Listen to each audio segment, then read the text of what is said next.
Before Spring Boot, day one of Spring MVC project produced 0 features. You hunted 10+ dependencies and prayed the versions were compatible. You configured the dispatcher servlet, app config, enable web MVC, component scan by hand. Then you installed and tuned an external Tomcat. Days of setup before Hello World.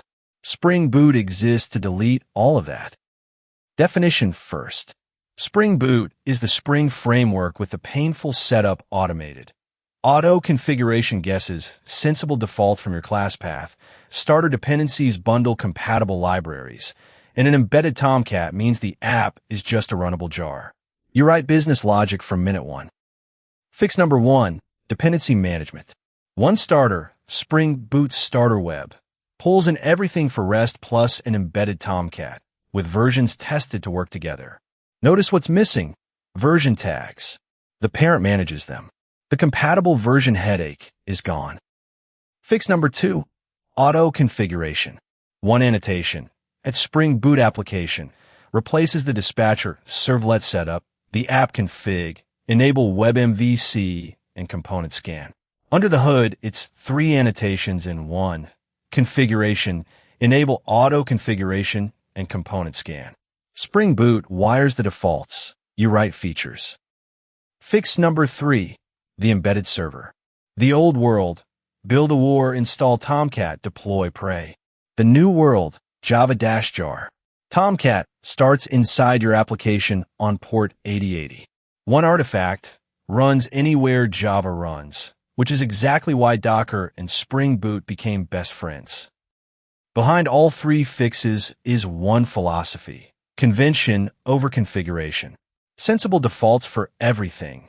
Port 8080, Jackson for JSON, log back for logging, all working before you configure a single thing. Don't like a default? Override exactly 1 line in application properties. Defaults until you disagree. Packaging comes in 2 flavors. The JR, Java Archive, standalone, server inside, run with Java-jar. The Spring Boot default, and the right choice for microservices and Docker. The WAR, Web Archive, the complete web bundle for deploying into an external Tomcat or JBoss, only when legacy infrastructure demands it. And here's the payoff: a complete working REST application, 12 lines. Generate the project at start.spring.io, add the web dependency, paste this in, run, and localhost 8080/hello answers. From 0 to a running API in minutes, not days. What does Java-jar actually open inside a boot fat jar? Here is the twist. The declared main class is not your class. It is boot's jar launcher. A plain JVM cannot load a class out of a jar that sits inside another jar. So the launcher runs first, builds a special class loader that can read the nested jars in bootinf/lib, then reads the start class entry to find your real main and calls it. Your classes live in bootinf/classes, every dependency jar in bootinf/lib, one self-contained artifact. How does Boot even know which auto configs to consider? At enable auto configuration triggers an import selector. First, it reads a plain text file, auto configuration.imports, listing about 150 candidate classes. Before Boot 2.7, that list lived in spring.factories. Then a companion metadata file lets Boot drop, as plain strings, any candidate whose required class is missing, without even loading it. Only the survivors are loaded and have their conditions evaluated. That fast filter is why startup stays quick despite 150 candidates. Auto configuration is nothing but conditional gates stacked on each bean. Picture a row of bouncers. Everyone must say yes before the bean gets in. Take the data source auto config. Gate 1, a conditional on class. Is a JDBC driver on the class path? Gate 2, a conditional on missing bean. Did you already define your own data source? Only if a driver is present and you defined nothing does Boot create its default pool. A conditional on class asks, is the library here? A conditional on missing bean asks, did the user already decide? How does the same jar run in dev and prod without a rebuild? Externalize configuration with a fixed precedence order. When a key like server.port appears in several places, the highest priority source wins. Command line arguments beat everything. Then system properties and OS environment variables, then profile-specific files, then application.properties, then the built-in defaults. In relax binding means server_port in shouting snake case is the same key as server.port. The code never changes, only which source supplies the value. Here is the follow-up that trips people up. Why does my bean beat boots? It is purely ordering. Component scan runs first, so your data source bean is registered into the context.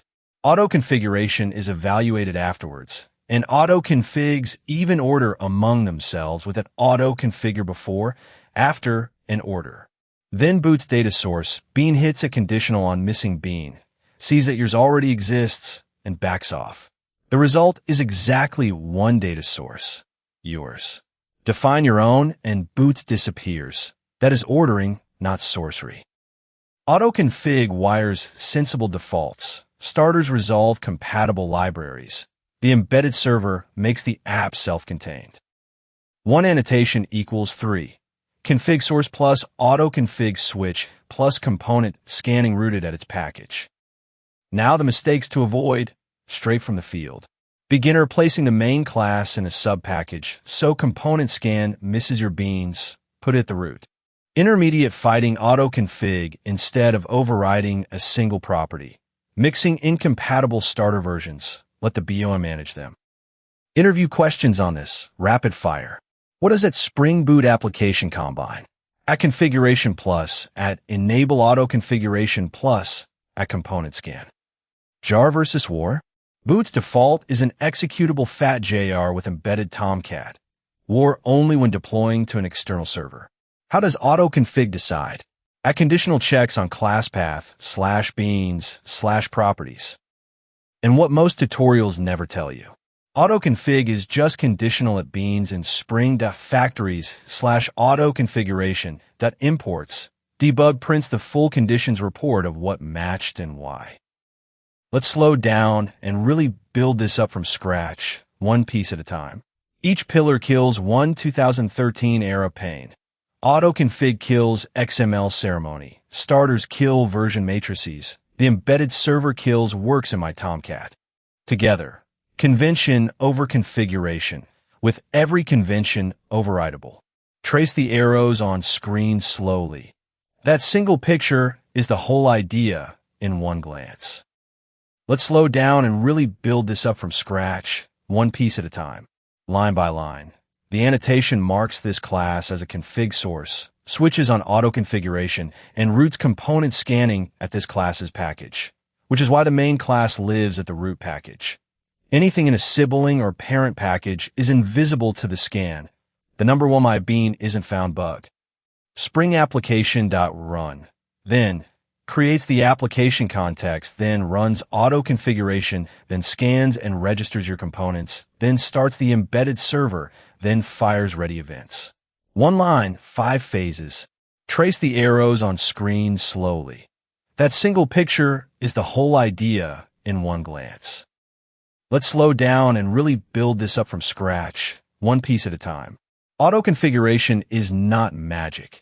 It's conditional at bean registration with a user-first ordering rule. Define your own bean and boots disappears is the contract, and the debug conditions report is the X-ray that proves it per bean. Trace the arrows on screen slowly. That single picture is the whole idea in one glance. Let's slow down and really build this up from scratch, one piece at a time. The fat jar inverts the old model. The app contains the server instead of the server containing the app, which is exactly what containers and cloud platforms want, one immutable, self-contained artifact. Trace the arrows on screen slowly. That single picture is the whole idea in one glance. A big beginner worry. Is Spring Boot a brand new framework I have to relearn? No. Boot IS Spring.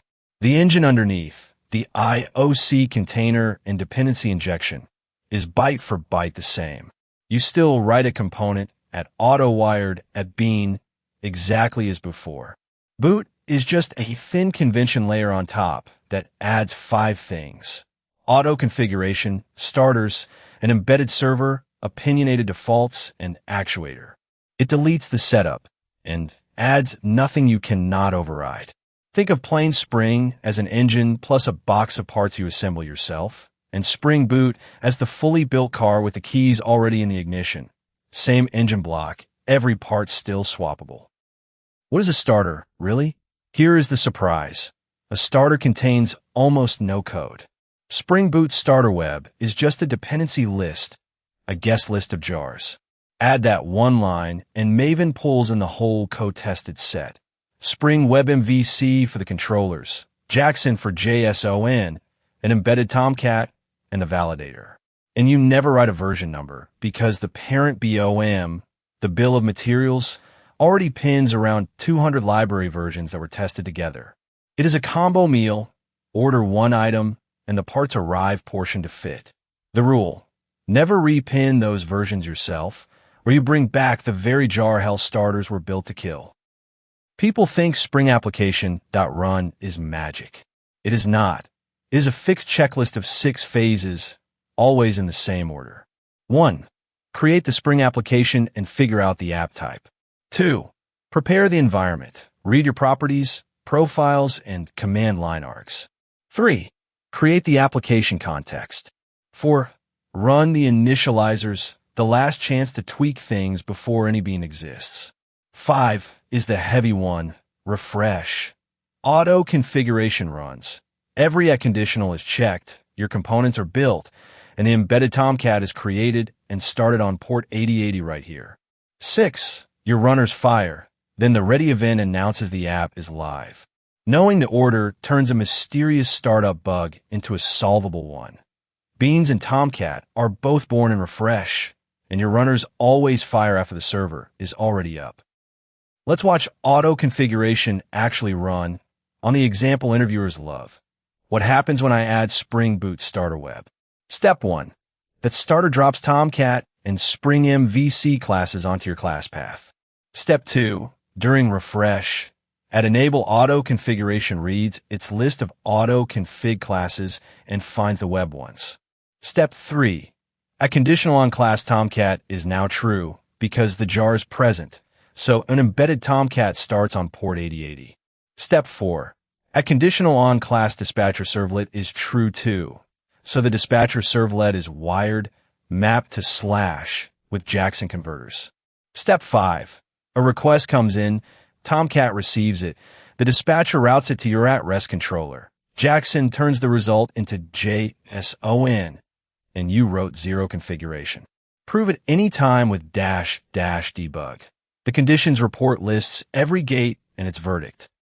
Now, the part candidates ask for most, what real companies actually probe on this topic based on public interview reports, not official statements. Service company and product reported, what does Spring Boot give you over Spring? Graded on auto configuration, starter dependencies, embedded server, and opinionated defaults. Follow up, how does its Spring Boot application actually bootstrap the app? And what is auto configuration doing under the hood? Product Backend reported the embedded server model, no external Tomcat war, and why that suit containers microservices. Here is how the same answer is graded, from weak to excellent, so you know exactly what an interviewer is listening for. Question: Spring versus Spring Boot. Weak. Boot is the newer, easier Spring. Good. Boot adds auto-config, starters, and an embedded server, so there's less XML setup. Excellent. Boot is Spring plus convention over configuration. At enable auto configuration inspects the class path and conditionally wires beans. At conditional on class, a conditional on missing bean. Starter POMs pull curated, version-aligned dependencies, and an embedded Tomcat netty makes the app a self-contained runnable jar, ideal for containers. Spring gives the core IOCDI. Boot removes the boilerplate of standing it up. Impress. Mention you can always override any auto-config by defining your own bean. A conditional on missing bean backs off. Red flag. Thinking Boot replaces Spring rather than building on it. Your cheat sheet. Autoconfig plus starters plus embedded server equals 0 ceremony Spring. At Spring Boot application equals config plus autoconfig plus scan at package root. Java, jar runs it. Properties override defaults. And the memory trick. Convention over configuration, boot guesses, you override only the exceptions. Quick check. What does that Spring Boot application actually combine? 3 annotations.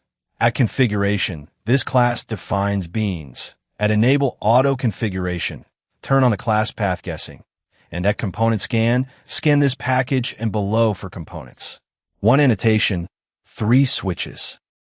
Quick favor, if this is useful, subscribe and turn on the bell. Now to recap. Lock it in. Spring Boot kills 3 pains. Starters in dependency hell.